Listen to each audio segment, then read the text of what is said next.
Good morning and welcome to Comic Con New York 2014. I'm Michael Artis. This is your continuing BeTerrific coverage live here from Comic Con at the Jacob K. Javits Center.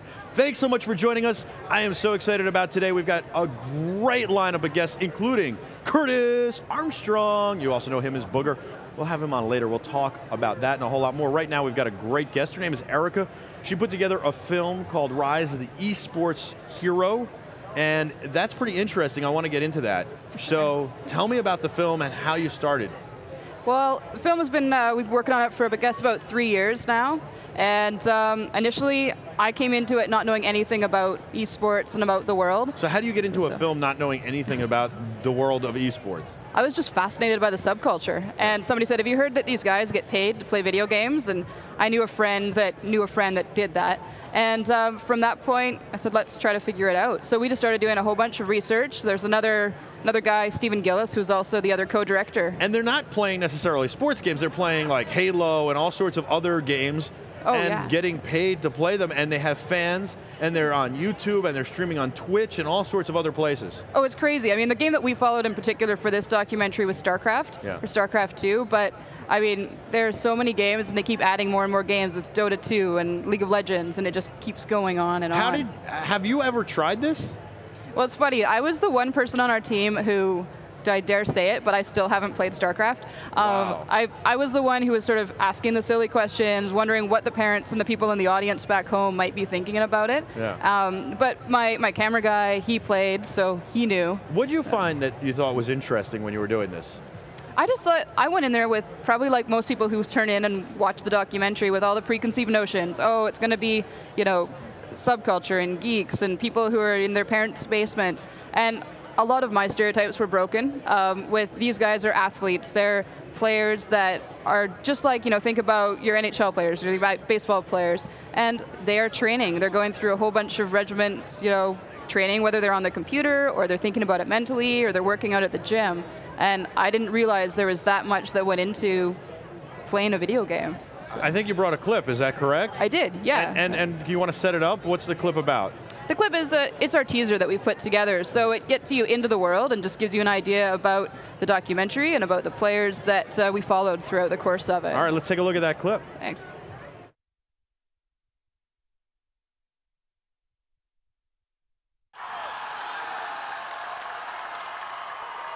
Is NASCAR a sport? Is poker a sport? If you look at the thousands of kids who are sitting here watching and cheering, close your eyes and walk into the room. It sounds like you're at a sporting event. This is a new sport. We're less like the NFLs and the NBAs and more like the action sports. This is going to go full scale, as big as football. The difference between us and like some random kid just playing video games is we do it professionally. It's like our job. Pro gamers are people who get paid to play this game. The annual income can be as high as $200,000 or $250,000 US per year. You actually have to dedicate your life to it, do it as much as you possibly can. You practice all day, every day. They are so famous. These guys become celebrities. The tagline that we usually use to describe Evil Geniuses is that it's the world's best pro gaming team. They're like the Yankees, I would say, of esports. You know, they have the biggest budget, they buy the best players, and their team is astoundingly good. Anytime a player finishes lower than first, they're not happy, and I'm not happy. Am I surprised he's doing this for a living? Absolutely. No one figures their son's going to grow up to be a pro gamer. I like to call it like semi-famous. I'm not like Brad Pitt. My parents wouldn't let me have video game consoles when I was little because they were worried I would get addicted to gaming. Competition's everything. If you win, if you feel like you won a wrestling match, it's the same feeling. It's like, I beat you, I conquered you on this day. We wake up and we practice 10 to 12 hours a day because winning is everything for us. This is what we dreamed about, roaring crowds cheering for their favorite player, their favorite team. This is the kind of thing that people used to laugh about when we would say, one day this will be big. This is not a hobby for me. This is my life, this is what I do.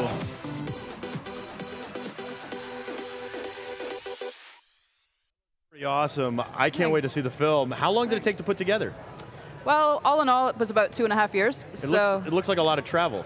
We traveled a lot. We were on the road for about a year. So it was over the course of the end of the 2011 season, all through the 2012 season. And we went to Korea. We were all over the States. I was going to say, a lot of travel. Absolutely, yeah. Wow, what'd you shoot it on? What kind of cameras? We were shooting on the Sony F3. Okay. So yeah, it was, it starts off small, but then you build it out with all of the different gear on it, and It gets pretty big. Pretty big and pretty heavy. And where can you get the film? Is it on iTunes? Is it on Amazon? I know you got Blu-rays. Where can people get it? Yeah, right now, well, it's been released in Canada, so we played on a national broadcaster there. So if you are in Canada watching, then you can still stream it online.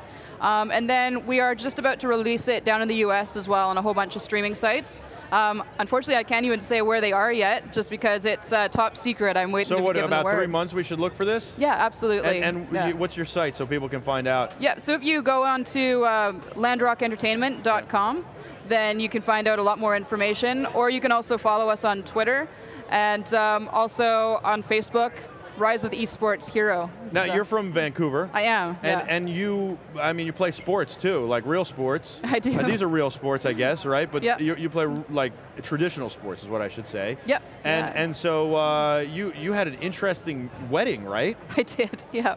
Yeah. I ended up getting married. We love mountains and outdoor life, and so we thought, let's do something a bit different. So we got married on top of a mountain. And I snowboarded down in my dress, and my husband was in his tux. Were you worried about ruining the dress? Every bride is worried about ruining the dress. I was worried about falling. I was worried about like wiping out and totally making a fool of myself. And then you had to, but the dress has to be preserved for the first dance at least. Yep. Yeah. Well, and you made it. I made it down. One of my my maid of honor, she took a fall on her snowboard, and her so everybody went down. There's a few of us. We thought it was just going to be the two of us going down, but everybody else wanted to follow. The first thing you did as a married couple was go down the mountain together. Yeah, it was all downhill from there. So we, wow. Yeah. All right. So and then you had a nice honeymoon and stuff. Where was that? We did. We went to Costa Rica. Oh, very nice. How long have you been married? 5 years. Excellent. So, congratulations. yeah, that sounds pretty cool. That's very untraditional. I like that. We like to mix it up a bit. How'd the proposal happen? It was, we were at home. It was Christmas, and he just sort of asked me very nicely by the Christmas tree if I wanted to get married. Very nice. Yeah. The biggest surprise in the movie for you when you were doing it? The biggest surprise? Wow. Well, I think it was really breaking stereotypes, like we had discussed, and that these guys were real people, and the fact that they just were normal. These were very, very athletic, normal people that you realize these guys play video games for a living, and that sort of seemed to speak true to a lot of the audience when they were watching. Did you ever talk to their parents? Because my parents, if I told them when I was a kid, I'm going to play video games for a living, probably would have taken the sangria bottle and beat me over the head with it. They certainly wouldn't. They would have said, "You're crazy. That's not a way to make a living. It's not even possible." It's true. Well, we ended up talking with 2 of the 3 parents because we followed 3 guys, and so Jeff in Control Robinson, who's one of the very famous players from Evil Geniuses that we followed, we interviewed his mom, and so she was the mom who was very supportive. She was always really supportive of her career, and at one point even skipped paying a mortgage payment to try to get him out to a tournament. Wow. And that was sort of That's a great mom. An amazing mom. And did you talk to any moms who were like, I thought this guy was, I didn't think he was going to be able to make a living doing this, and I tried to make him be a lawyer. Yeah, well, there was one guy, he actually had to turn down a scholarship because he wanted to be a professional gamer. We did not get a chance to interview his parents because he's basically been disowned from his family. Wow. And that's Greg Idra Fields, who's one of the biggest players in StarCraft and was the youngest person to move to Korea and train over there when he was really young. What's their training like? They're training, these guys are training for 14, 16 hours a day. They're not lifting weights.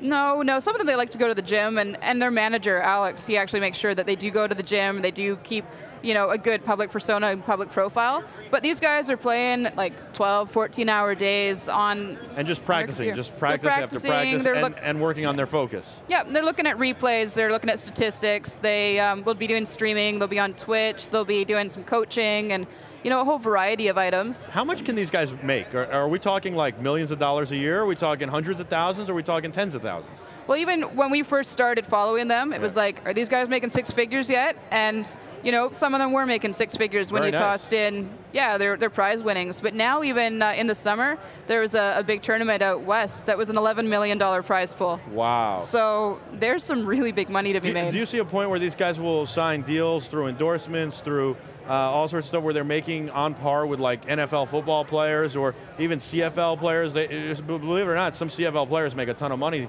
Some people think that they don't. Or NHL players, or Major League Baseball players. Do you think that these guys will make on the level of that? Or these guys, I maybe would liken more to race car drivers even, or golfers. Yeah, I mean, some people I've heard compare it to like NASCAR, poker, and those types of things, and is that a sport or what?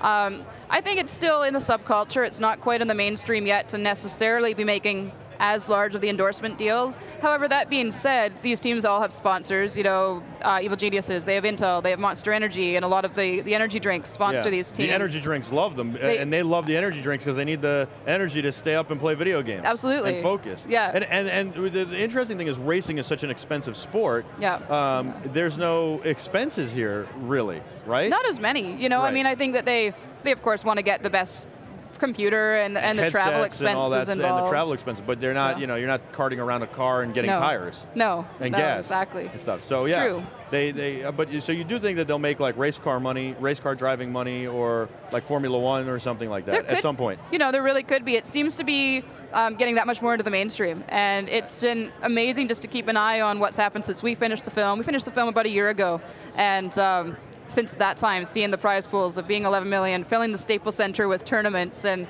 that was stuff that... That's unbelievable. Oh, it's crazy, yeah. And like it was stuff that when we were filming, one of the guys actually said, when we get and roll into the Staples Center with a bus, and that's when we're going to make it.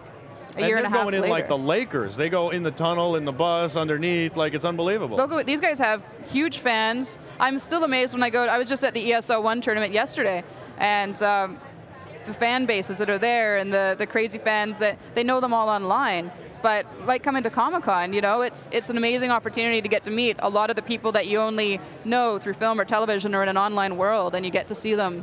Well, congratulations on the film. I can't wait to see it. Rise of the eSports Hero. Awesome. Erica, thank you so Thank you very much. much. Thanks for joining us. Download our apps. You can follow us here at Comic-Con and past Comic-Con as well. That's BeTerrific.com/app for iTunes, for Android, and of course for Kindle as well. It's free. You can watch us live. You can watch our pre-recorded content. You can engage with us, and you can follow us as well. Please do that. Thanks so much for watching. We have a lot more to come. Our continuing coverage here of Comic-Con 2014 in New York City.